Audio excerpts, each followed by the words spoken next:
Time to talk about VLSM. VLSM stands for Variable Length Subnet Mask, and the goal of this type of subnetting is to save as many IP addresses as possible.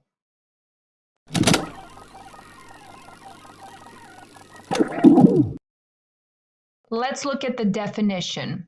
So, unlike fixed length subnetting, variable length subnetting creates a hierarchical IP address space, making it possible to create subnets without wasting a large number of addresses. We're going to use the same example we used in the previous lesson, only this time we're going to adapt the mask when we get to the smaller networks. So we're not going to use the same mask for all 4 networks. So the request was to create 4 subnets where 3 subnets should have 5 IP addresses each, and 1 subnet needs 11 addresses. Let's remind ourselves what was the solution when we used the FLSM technique. We had 4/28 subnets, which means each subnet has 2 to the power of 4, which is 16 different IP addresses. And only in the first subnet, we actually needed that many IP addresses. In the other 3 subnets, we only needed 5 IP addresses. So let's look at the VLSM solution. Now for the first network, it's still going to be /28 because, as I said a minute ago, we need 11 addresses in the first subnet.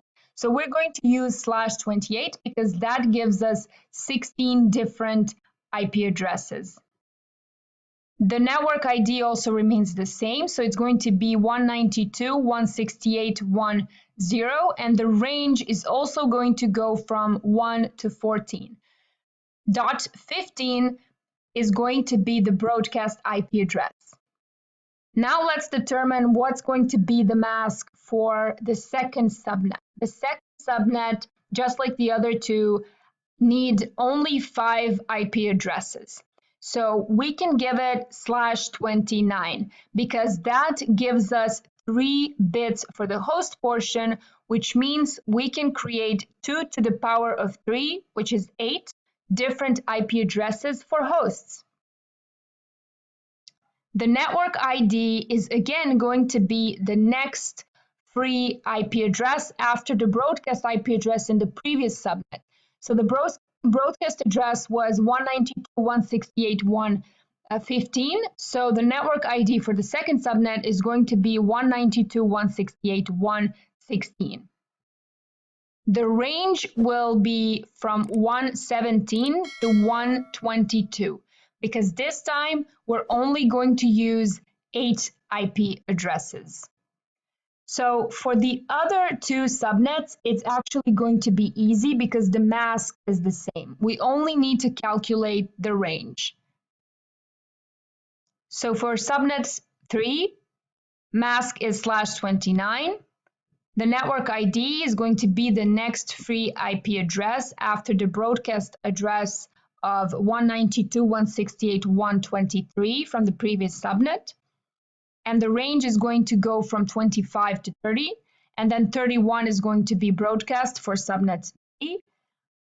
So the network ID for the 4th subnet will be 192.168.1.32. And the range is going to go from 33 to 38. Let's compare our VLSM result with the FLSM result. So this is FLSM and this is VLSM.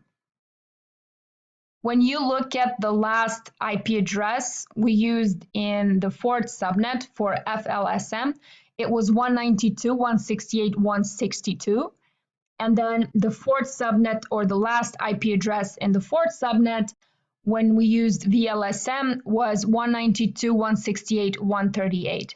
So this shows you how many IP addresses we actually saved only by using the VLSM technique.